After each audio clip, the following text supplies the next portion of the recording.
All right, chapters 5 and 6. Violet, Klaus, and Sunny. By the time you read this note, my life will be at its end.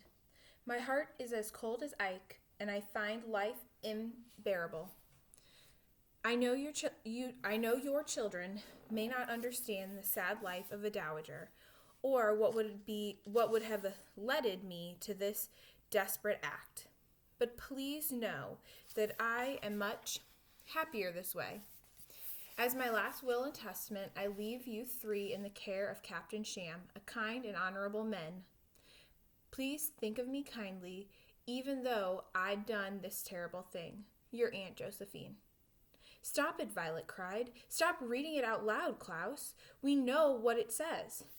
I just can't believe it, Klaus said, turning the paper around for the umpteenth time. The Baudelaire orphans were sitting glumly around the dining room table with the cold lime stew in bowls and dread in their hearts.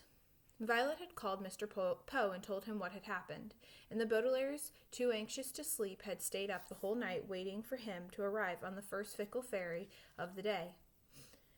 The candles were almost completely burned down, and Klaus had to lean forward to read Josephine's note. There's something funny about this note, but I can't put my finger on it.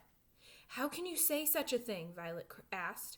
Aunt Josephine has thrown herself out the window. There's nothing funny about it at all. Not funny as in a joke funny, Klaus said. Funny as in a funny smell. Why, in the very first sentence she says, my life will be at its end. And now it is, Violet shuddered. That's not what I mean, Klaus said impatiently. She used its, I-T'-S, which always means it is. But you wouldn't say my life will be at it is end. She means I-T-S, belonging to it. He picked up Captain Sham's business card, which was still lying on the table. Remember when she saw this card? Every boat has its own sail. She said it was a serious grammatical error. Who cares about grammatical errors? Violet asked, when Aunt Josephine has jumped out the window. But Aunt Josephine would have cared, Klaus pointed out. That's what she cared about most, grammar. Remember, she said it was her greatest joy in life. Well, it wasn't enough, Violet said sadly. No matter how much she liked grammar, it says she found her life unbearable. But that's another error in the note, Klaus said. It doesn't say unbearable with a U. It says unbearable with an I. You are being unbearable with a U, Violet cried. And you are being stupid with an S, Klaus snapped. A get, Sunny shrieked, which meant something along the lines of please stop fighting. Violet and Klaus looked at their baby sister and then at one another. Oftentimes when people are miserable, they will want to make other people miserable too. But it never helps. I'm sorry, Klaus, Violet said meekly. You're not unbearable. Our situation is unbearable. I know, Klaus said miserably. I'm sorry too. You're not stupid, Violet. You're very clever. In fact, I hope you're clever enough to get us out of this situation.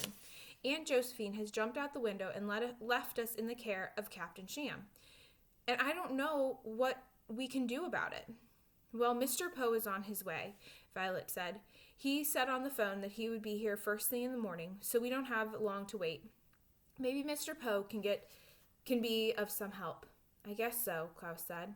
But he and his sisters looked at one another and sighed. They knew the chances of Mr. Poe being of much help were rather slim. When the Baudelaires lived with Count Olaf, Mr. Poe was not helpful when the children told him about Count Olaf's cruelty. When the Baudelaires lived with Uncle Monty, Mr. Poe was not helpful when the children told him about Count Olaf's treachery. It seemed clear that Mr. Poe would not be of any help in this situation either. One of the candles burned out in a small puff of smoke, and the children sank down lower in their chairs. You probably know of the plant called the Venus flytrap, which grows in the tropics.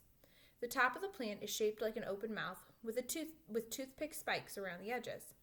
When a fly, attracted by the smell of the flower, lands on the Venus flytrap, the mouth of the plant begins to close, trapping the fly. The terrified fly buzzes around in the closed mouth of the plant, but there is nothing it can do. The plant slowly dissolves the fly into nothing. As the darkness of the house closed in around them, the Baudelaire youngsters felt like the fly in this situation. It was as if the disastrous fire that took the lives of their parents had been the beginning of a trap, and they hadn't even known it. They buzzed from place to place. Count Olaf's house in the city, Uncle Monty's home in the country, and now Aunt Josephine's house overlooking the lake. But their own misfortune always closed around them, tighter and tighter, and it seemed to the three siblings that before too long they would dissolve away to nothing. "We could rip up the note," Klaus said finally. "Then Mr. Poe wouldn't know about Aunt Josephine's wishes, and we wouldn't end up with Captain Sham." "But I already told Mr. Poe that Aunt Josephine left a note," Violet said.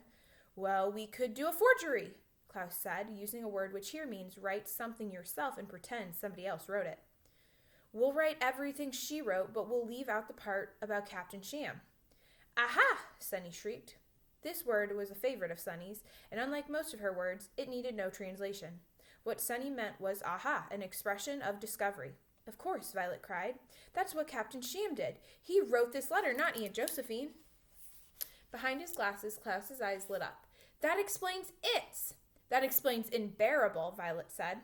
"Leap!" Sunny shrieked, which probably meant Captain Sham threw Aunt Josephine out the window and then wrote this note to hide his crime. "What a terrible thing to do," Klaus said, shuddering as he thought of Aunt Josephine falling into the lake she feared so much. "Imagine the terrible things he will do to us," Violet said, if we don't expose his crime. I can't wait until Mr. Poe gets here so we can tell him what happened." With perfect timing, the doorbell rang, and the Baudelaires hurried to answer it. Violet led her siblings down the hallway, looking wistfully at the radiator as she remembered how afraid of it Aunt Josephine was. Klaus followed closely behind, touching each doorknob gently in memory of Aunt Josephine's warning about them shattering into pieces. And when they reached the door, Sunny looked mournfully at the welcome mat that Aunt Josephine thought could cause someone to break their neck. Aunt Josephine had been so careful to avoid anything that she thought might cause her harm, but harm had still come her way. Violet opened the peeling white door, and there stood Mr. Poe in the gloomy light of dawn. "Mr. Poe," Violet said. She intended to tell him immediately of the forgery theory, but as soon as she saw him standing in the doorway with a white handkerchief in one hand and a black briefcase in the other, her words stuck in her throat. Tears are curious things, for like earthquakes or puppet shows, they can occur at any time, without any warning and without any good reason.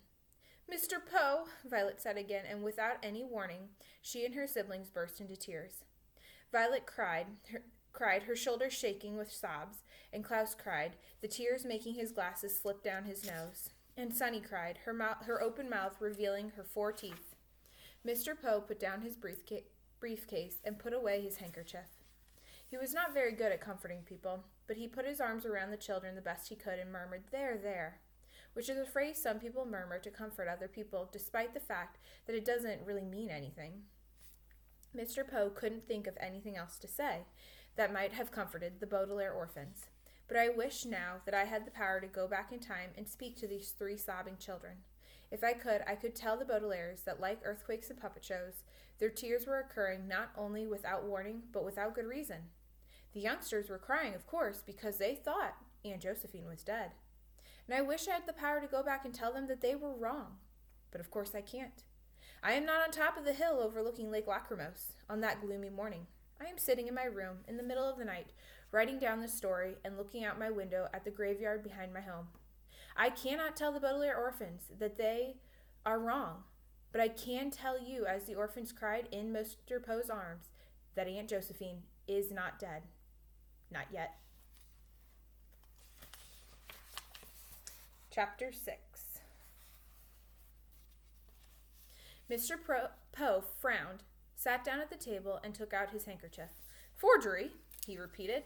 The Baudelaire orphans had shown him the shattered window in the library. They had shown him the note that had been thumbtacked to the door, and then had shown him the business card with a grammatical mistake on it. "Forgery is a very serious charge," he said, sternly, and blew his nose. "Not as serious as murder," Klaus pointed out, "and that's what Captain Sham did. He murdered Aunt Josephine and forged a note." "But why would this Captain Sham person," Mr. Poe asked, "go to all this trouble just to place you under his care?" "We've already told you," Violet said, trying to hide her impatience. "Captain Sham is really Count Olaf in disguise." These are very serious accusations, Mr. Poe said firmly. I understand that the three of you have had some terrible experiences, and I hope you're not letting your imagination get the best of you. Remember when you lived with Uncle Monty? You were convinced that his assistant, Stefano, was really Count Olaf in disguise. But Stefano was Count Olaf in disguise, Klaus exclaimed. That's not the point, Mr. Poe said. The point is that you can't jump to conclusions. If you really think this note is forgery, then we have to stop talking about disguises and go on an investigation. Somewhere in this house, I'm sure we can find something that your Aunt Josephine has written. We can compare the handwriting and see if the note matches up. The Baudelaire orphans looked at one another. Of course, Klaus said. If the note we found on the library door doesn't match Aunt Josephine's handwriting, then it's obviously written by somebody else. We didn't think of that. Mr. Poe smiled. You see, you are very intelligent children, but even the most intelligent people in the world often need the help of a banker. Now, where can we find a sample of Aunt Josephine's handwriting? In the kitchen, Violet said promptly. She left her shopping list in the kitchen when we got home from the market. Junie, Sonny shrieked, which probably meant, let's go to the kitchen and get it. And that's exactly what they did. Aunt Josephine's kitchen was very small and had large white sheets covering the stove and the oven, for safety, Aunt Josephine had explained during her tour. There was a countertop where she prepared the food, a refrigerator where she stored the food, and a sink where she washed away the food nobody had eaten. To one side of the countertop was a small piece of paper on which Aunt Josephine had made her list, and Violet crossed the kitchen to retrieve it. Mr. Poe turned on the light, and Violet held the shopping list up to the note to see if they matched. There are men and women who are experts in the field of handwriting analysis. They are called graphologists, and they attend graphological school in order to get their degree in graphology. You might think that this situation would call for a graphologist, but there are times when an expert opinion is unnecessary. For instance, if a friend of yours brought you her pet dog and said she was concerned that because it was laying eggs, you would not have to be a veterinarian to tell her that dogs do not lay eggs, and so there was nothing to worry about. Yes, there are some questions that are so simple that anyone can answer them, and Mr. Poe and the Baudelaire orphans instantly knew the answer to this question. Does the handwriting on the top of the shopping list match the handwriting on the note? The answer was yes. When Aunt Josephine had written vinegar on her shopping list, she curved the tips of the V into tiny spirals, the same spirals that decorated the tips of the V in violet on the note. When she had written cucumbers on the shopping list, the C were slightly squiggly like earthworms, and the same earthworms appeared in the words cold and Captain Sham on the note. When Aunt Josephine had written limes on the shopping list, the I was dotted with an oval rather than a circle, just as it was in My Life Will Be at Its End. There was no doubt that Aunt Josephine had written on both of the pieces of paper that Mr. Poe and the Baudelaires were examining. I don't think there's any doubt that Aunt Josephine wrote on both of these pieces of papers, Mr. Poe said. But, Violet began. There are no buts about it, Mr. Poe said. Look at the curvy V. Look at the squiggly C. Look at the oval dots over the I's. I'm no graphologist, but I can certainly tell that these were written by the same person. You're right, Klaus said miserably. I know that Captain Sham is behind this somehow, but Aunt Josephine definitely wrote this note. And that, Mr. Poe says, makes it a legal document. Does that mean we have to live with Captain Sham? Violet asked, her heart sinking. I'm afraid so, Mr. Poe replied. Someone's last will and testament is an official statement of the wishes of the deceased. You were placed in Aunt Josephine's care, so she had the right to assign you to a new caregiver before she leaped out the window. It is very shocking, certainly, but it is entirely legal. We won't go live with him, Klaus said fiercely. He's the worst person on earth. He'll do something terrible, I know it, Violet said. All he's after is the Baudelaire fortune. Guide, Sonny shrieked, which meant something like, please don't make us live with this evil man. I know you don't like this Captain Sham person, Mr. Poe said, but there's not much I can do about it. I'm afraid the law says that that's where you'll go. We'll run away, Klaus said. You will do nothing of the kind, Mr. Poe said sternly. Your parents entrusted me to see that you would be cared for properly. You want to honor your parents' wishes, don't you? Well, yes, Violet said, but then please don't make a fuss, Mr. Poe said. Think of what your poor mother and father would say if they knew that you were threatening to run away from your guardian. The Baudelaire parents, of course, would have been horrified to learn that their children were to be cared for by Captain Sham. But before the children could say this to Mr. Poe, he had moved to other matters. Now, I think the easiest thing to do would be to meet this Captain Sham and go over some details. Where is his business card? I'll phone him now. On the table in the dining room, Klaus said glumly, and Mr. Poe left the kitchen to make the call. The Baudelaires looked at Aunt Josephine's shopping list and the suicide note. I just can't believe it, Violet said. I was sure we were on the right track with the forgery idea. Me too, Klaus said. Captain Sham has done something here. I know he has. But he's been even sneakier than usual. We'd better be smarter than usual then, Violet replied, because we've got to convince Mr. Poe before it's too late. Well, Mr. Poe said he had to go over some details, Klaus said. Perhaps that'll take a long time. I got a hold of Captain Sham, Mr. Poe said, coming back into the kitchen. He was shocked to hear of Aunt Josephine's death, but overjoyed at the prospect of raising you children. We're meeting him in half an hour for lunch at a restaurant in town, and after lunch we'll go over the details of your adoption. By tonight you should be staying in his house. I'm sure you'll be relieved that this can be sorted out so quickly. Violet and Sunny stared at Mr. Poe, too dismayed to speak. Klaus was silent too, but he was staring hard at something else. He was staring at Aunt Josephine's note. His eyes were focused in concentration behind his glasses as he stared and stared at it without blinking. Mr. Poe took his white handkerchief out of his pocket and coughed into it at great length and with great gusto, a word which here means in a way which produced a great deal of phlegm. But none of the Baudelaires said a word. Well, Mr. Poe said finally, I will call for a taxicab. There's no use walking down this enormous hill. You children comb your hair and put on your coats. It's very windy out, and it's getting cold. I think a storm might be approaching. Mr. Poe left to make his phone call, and the Baudelaires trudged to their rooms. Rather than comb their hair, however, Sunny and Violet immediately turned to Klaus. What? Violet asked him. What? Klaus answered. You don't give me that what? Violet answered. You figured something out. That's what? I know you have. You were rereading Aunt Josephine's note for the umpteenth time, but you have had an expression as if you had just figured something out. Now what is it?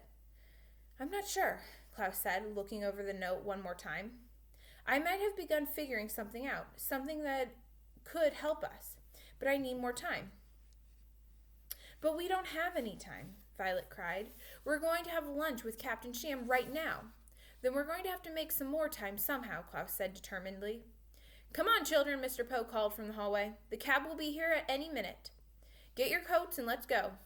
Violet sighed, but went to the closet and took out all three Baudelaire's coats. She handed Klaus his coat, buttoned Sunny into her coat as she talked to her brother. How can we make more time? Violet asked. You're the inventor, Klaus answered, buttoning his coat. But you can't invent things like time, Violet said. You can invent things like automatic popcorn poppers. You can invent things like steam-powered window washers. But you can't invent more time. Violet was so certain she couldn't invent more time that she didn't even put her hair up in a ribbon to keep it out of her eyes. She merely gave Klaus a look of frustration and confusion and started to put on her coat. But as she did up the buttons, she realized she didn't even need to put her hair up in a ribbon because the answer was right there with her.